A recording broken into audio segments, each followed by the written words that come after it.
Hey guys, what's up? And it's Wizard30 about another episode of Age of Empires Online. Sorry I've kept you waiting, and to start off, YouTube just kinda took the piss out of me because I was gonna upload this video a lot sooner, but it wouldn't let me because it was too long. Which deleted the files I used to create the other video, so I'm actually already part way into this quest because YouTube decided I could go suck a dick. But there is something of an upside to this. The fact that actually nothing really happens up until this point. So I mean, at least we're going to where the action is. I mean, it shouldn't be too long until something starts to happen. And why am I only? Yeah, I don't know why I'm creating spearmen, but because spearmen suck. But yeah, that's kind of annoying. And I always delete the files when I create a video because I'm kind of running out of space. And I've had to delete, or I deleted the files after I did the video, so a giant derp on my part, but also YouTube can shut up and get out. Why can't I have like a 16-minute video up? Come on. It's like 16 freaking minutes. Oh well. I'm just gonna buy a temple. Temples are so useful. And I'm building hoplites because, you know, hoplites, they do things. They're one of the best units in the game, in my opinion. They're like the meat shield of the Greek civilization. They pretty much soak up anything you want. I mean, you want to put them on the front, so just get a huge squad of hoplites, put them on the front line, just send them charging into the enemy. Then bring up like all of your bring up all of your like, cavalry and all of your stuff which isn't all meat shieldy. So get like 30 hoplites, just shove them in, and then just bring up everything else. And you always want your siege units at the back, because I'm not sure if I use siege units. I don't think I use it in this episode. I think I just use standardized units. I think you'll see siege units later on. But yeah, so we're already partway into the quest, which is kind of sad, but, you know, you're still going to get to see some bloodshed, still going to see people die. Overextended my wood supply, but yeah, that's really annoying. But, yeah, first look at the priest. Priests are so useful, they're probably one of my favourite units. I hate units that are injured below half health, because then you're saying, I'm useless, kill me please. They're basically excess population that aren't useful, low health units, which is why Priest is so useful. And converting units is so funny, because they sit at the back line converting crap. It just makes them unbelievably useful. They can't heal in combat because that'd be stupid, even though the Priestess of Ra can, but, you know, it'd be a bit stupid since they can convert units too. But yeah, I'm getting my ass slightly kicked here. Well, I'm chewing my way through. I would say I'm getting my ass kicked. I've lost a fair few units. Now I have to use my archers to take out my archers. And I just decided to kill off my spearmen because spearmen suck. Think of it as the Magikarp of the Greek civilization. All it can do is splash around. They're not even that good against cavalry, the thing they're supposed to be good at. It's really sad. Really, really sad. Oh well. Yeah, I love my archers, so I'm gonna keep building archers and upgrade them. I got the upgrade for them this time. My priests are healing people because they can, and that's what they're best at. Heal people outside of combat, convert enemy units inside of combat, which is arguably more useful than killing them. And yeah, all you want is 5 priests. You don't want that many priests because they're quite expensive, and in large numbers they're not really as good as actual units. But if you have like 5 priests, or perhaps 6 or 7, I only ever use 5 or 4 or 5, usually 5. I'll just basically completely stall everything. It really helps. If you're like in a defend this town, defend a place mission, you know, like where you have to defend a place for a certain 15 minutes, or if you're being attacked in waves like this, like in this mission I was attacked by a wave of infantry. Which is what will happen in most missions after this. You'll be attacked in waves rather than a full force army coming down on you. I've yet to see that, unless it's a... Actually, no, I don't think I've seen that at all yet. I've seen large forces, but not what I'd really call an army. It's just too split up. And yeah, and priests are really good at helping you stall out the enemy. Just keep your units healthy after battle, so they're still useful. You don't waste money rebuilding them or anything. They keep their usefulness. Just priests are so good at that, and they're so hard to kill because they just sit at the back line converting units like archers. So you have to like chew through the infantry first. And while I've been rambling about how awesome priests are, which they are, I've been starting to build a fortress and build another house. But that's it. I'll try and get another episode up this weekend, by the way, because I think I kind of... I've worked out kind of a schedule, do them on the weekend or Friday or whatever. And I'm going to be building more stone now, because I'm going to be building watchtowers and fortresses now. I think I build like one fortress and a bunch of watchtowers. I've already told you how much I love watchtowers and fortresses, but fortresses with the murder holes upgrade is just unbelievably awesome, because that means enemies who go near your fortress will die almost instantly. Any infantry will get slaughtered. Any infantry that goes near it will get slaughtered. Even the elite units, basically giant units. Say you have a normal spearman and an elite spearman. An elite spearman is basically a larger spearman with more health and more damage. Only the enemies can get it. It's kind of annoying, but I mean, you can deal with them relatively easy if you've got decent defenses. They piss you off if you're like in the early stages of the game. They're really annoying, but in the later stages, they're just like negligible, whatever you call it, negligible. That's better. But yeah, and I'm getting attacked again.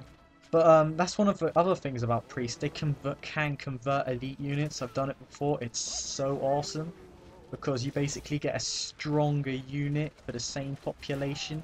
And since priests can heal them up, you get a fully healed elite unit. It's very useful. And I've got multiple converted elite units before. They're really good. Just something to think about. If you're going to play this game, get the temple as fast as you can. I'd also like to note that by the end of this quest, I'll have finished the Troy quest line. I haven't posted a single quest, which is really sad. It's just hard to do a let's play of this sometimes, because there's so many quests, and you kind of... Because I'm kind of... I really want to upgrade and stuff. I don't like being delayed, so I kind of do a lot of quests without filming them, and since I kind of lack the space on my laptop, sometimes I just go with it. I just skip a bunch of quests. But I mean, I don't really like to film all the quests, because that'd mean filming a bunch of crappy quests that don't really matter. Although I really wanted you to show you guys the final Troy quest, which is about you basically sneak in with like, you know, the Trojan Horse, and you have 40 units inside, and you have 40 unique units. 20 are these fast skirmishers, and the others are anti-building guys. Now, I did this separate from my brother. I'm not sure if it was co-op compatible, don't think it was, but me and my brother did this separately, because we did the other two missions co-op. And I did it on the first time. It was ridiculously easy.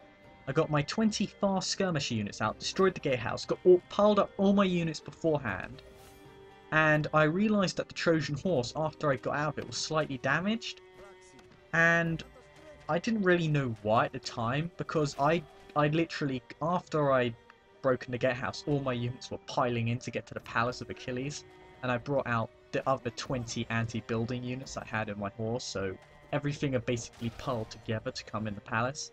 And all you have to do is get to the palace, you don't have to blow it down, it's really easy. But my brother failed, and I'm like, dude, how could you fail? And then we did it again, and we realised that when you take units out, the enemy realises what the Trojan Horse is and tries to gun it down. But I couldn't understand why they didn't do that with me, because my horse was damaged. My Trojan Horse was damaged, it's a building, but... And I couldn't understand why they stopped attacking. I thought maybe I killed the attackers, or maybe I brought out my units when no other enemies were in sight, and thus they didn't know what the Trojan Horse really was. But, I mean, that's how it went down, and he did it a second time and he completed it easily. It wasn't really that he was bad, it's just that he kind of got unlucky, because the first time he kind of screwed up in the timing a bit. But after that, I mean, timing in terms of avoiding enemy units, because you don't really want to confront anybody, but Apart from that, it's really smooth going. And rambling aside again, and getting a siege workshop up. My fortress is up. Oh yeah, I think I will be using siege units then. It's been a while since I've looked at this. And it's kind of annoying that I chopped out part of this quest because YouTube sucks dick sometimes. And oh, I think I just threw something on the floor. Yeah, I threw my remote control on the floor accidentally. Whoops. I'm building a siege workshop. All I have right now is the battering ram. I still only have the battering ram, but I've upgraded it substantially since this last quest, and I will be getting a ballista. And because by the end of this video, I have Imperial Age. I'm so far ahead of what I actually am in this video. And I've actually moved on to a completely new quest line called the Sea People, which is available to all civilizations. You can play with the Egyptians now. You can play with the Persians, whoever you want. You don't. It's no longer restricted to. You don't have a nation-specific quest line at this point anymore, which is really good. I like that. That's freaking awesome. That means I can play with Egyptian dudes. I personally prefer the Greeks, because they're not, I don't know, the Egyptians just seem kind of weak to me. I know they were meant to be less powerful in terms of units and they could army trade better, but I mean, they just feel very lackluster to me. Their defenses are bloody awful. Greeks have like almost twice the amount of DPS that a normal Egyptian defense does. Maybe I'm exaggerating, but I mean, they're much less powerful. And right now I'm just rebuilding my units. My fortress is providing very good defense and randomly attacking villages and buildings and crap. Because my fortress has that wicked range. If you can build a fortress, do it. They take a while to build, but they are incredibly useful at defense. And they immediately get murder holes before or after that, because that makes them virtually invincible. Unless the enemy is siege units. But other than that, they're freaking awesome. And see, look, dead. That archer didn't stand a chance. I'll admit he was aided by units and it was only one archer, but still. Fortresses are so awesome. I love everything about the Greeks. Their units, they're not bogged down by overtly religious units. Like, you don't, because a lot of Egyptian units are religious. You have like the priests of Ptah and the priests of Set and all that. And they all have different effects. They cause insanity. They convert units. They can heal units in a certain area in combat. And they can also help out buildings by increasing the amount of production rate and training rate and shit. But with normal Greeks, it's just you have the basic priest and you can get them in the Castle Age, where the basic priest for the Egyptians you get in the Imperial Age. And that for me sucks, because the Greek priest is the best priest you can have. So why should I have to wait another age for the Egyptians to get it? It just seems like a waste. The one unit I really like that's available with the Egyptians, minus the War Elephants, is in the Imperial Age. And that's stupid, which is why I decided to choose the Greeks. The Greeks are awesome. So yeah. And they don't get archers, and archers are beast. But we're coming up to the end of this episode now, so thank you for watching. Sorry for being an idiot and cutting out part of this quest. It was accidental. I didn't know I had such a shitty limit. I thought I could go up to 20 minutes, but I didn't read the limitations right because I'm an idiot and skipped past those things. But, you know, that's how it goes. So I'm sorry about that. But rate, comment, subscribe, like, dislike, whatever. I'll see you later.